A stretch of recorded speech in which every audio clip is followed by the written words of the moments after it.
আসসালামু আলাইকুম, সবাই কেমন আছেন? আশা করি সবাই ভালো আছেন। আর হঠাৎ করেই জানতে পারি যে আমাদের বাড়িতে আমার আপুর মেয়ে আসবে। আর সেই জন্যই কিন্তু সকাল সকাল ঘুম থেকে উঠেছি। আর সকাল সকাল ঘুম থেকে উঠে দেখে আম্মু খিচুড়ি রান্না করেছে। আর ও আসবে জন্য আমি পুরা ঘরটা অনেক সুন্দরভাবে পরিপাটি করে গুছিয়েও নিলাম, কারণ ও আসলে আমার একটু হেল্পই হবে, আমার মেয়েটাকে রাখার একজন মানুষ হবে। কারণ সারাক্ষণই যেহেতু আমি একা একাই রাখি, আর একা একা রাখলে কেমন একটা বোরিং ফিল হয়, কারণ সবসময় একা একা রাখাও যায় না। একটা জিনিসের প্রয়োজন হলেও কিন্তু আমাকে অনেক কষ্ট করে আনতে হয়। আর সেই জন্য দেখেন, আমি সকাল সকাল ঘুম থেকে উঠে আমি রুম টুম অনেক সুন্দর করে গুছিয়ে নিয়েছি। যেহেতু আমার আপুর মেয়ে অনেক পরিষ্কার, সে একদমই এলোমেলো পছন্দ করে না। এই রুম এইভাবে পরিষ্কার করেছি, তাই তার পছন্দ হবে না, সে বলবে এখানে এটা কেন, ওখানে ওটা কেন। যাই হোক, আমি যেহেতু বাচ্চা কাচ্চা নিয়ে একদমই পারি না, সেই জন্য আমি যেরকম পেরেছি সেরকমভাবে গুছিয়ে নিয়েছি। পরে যদিও রাখে আমি আরও ভালোভাবে ক্লিন করে দিব। আর এদিক দিয়ে আব্বু বাজারেও চলে গিয়েছে সকালবেলা। সকালবেলা বাজার থেকে এখানে পালং শাক নিয়ে এসেছে, কারণ আমার এখন এই সময় শাকসবজিটা একটু বেশিই খেতে হবে।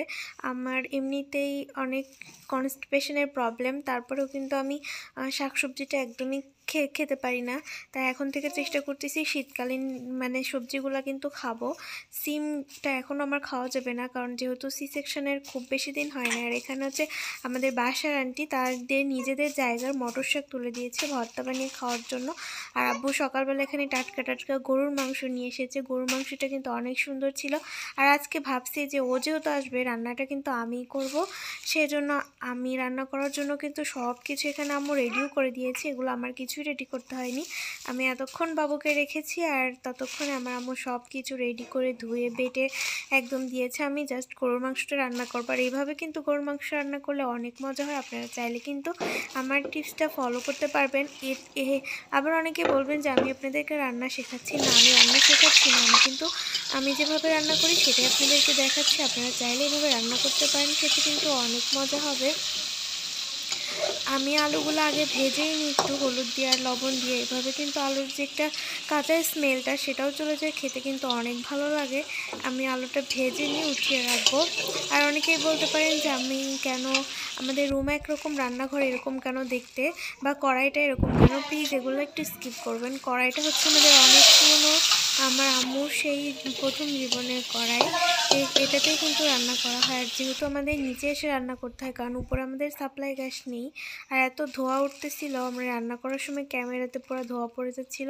আমি কিন্তু আগে এভাবে মশলাটা কষিয়ে নিই, যখন মশলাটা থেকে তেল ছেড়ে যাবে তখনই কিন্তু আমি মাংসটা দিই। আমি কিন্তু সবার থেকেই শুনেছি যে মাংস যত বেশি কষানো যাবে, মাংস হোক যে কোনো তরকারি হোক, যত বেশি কষানো যাবে খেতে কিন্তু ততই মজা হবে। আর এখানে আমি মাংসটা কষানোর জন্য আমি হালকা একটু পানি দিয়ে একটু ঝোল দিয়ে দিয়েছি। আর দেখেন এই যে আমি আলুটা একদম হলুদ হলুদ করে ভেজে নিয়েছি।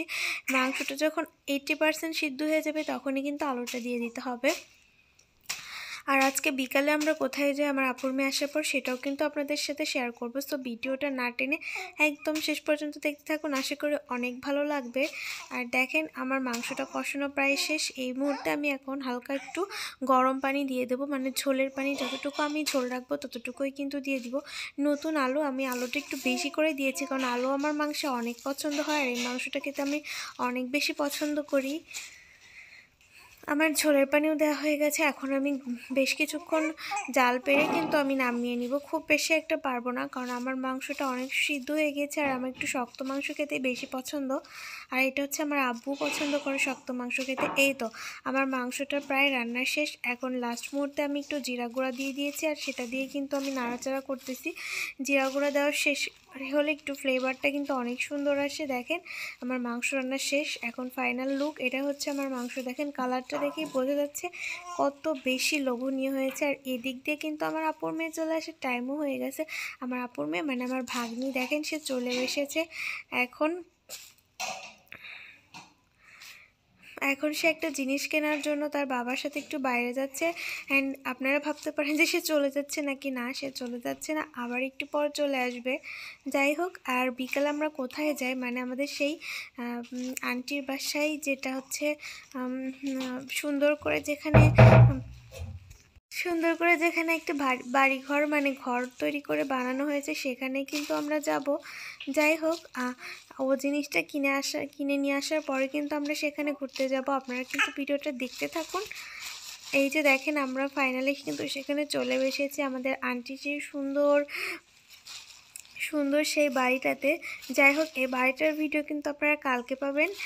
ভিডিওটা দেখতে চাইলে কিন্তু অবশ্যই লাইক কমেন্ট শেয়ার করবেন এবং পরবর্তী ভিডিওর আপডেট পেতে কিন্তু চ্যানেলটি সাবস্ক্রাইব করে রাখবেন।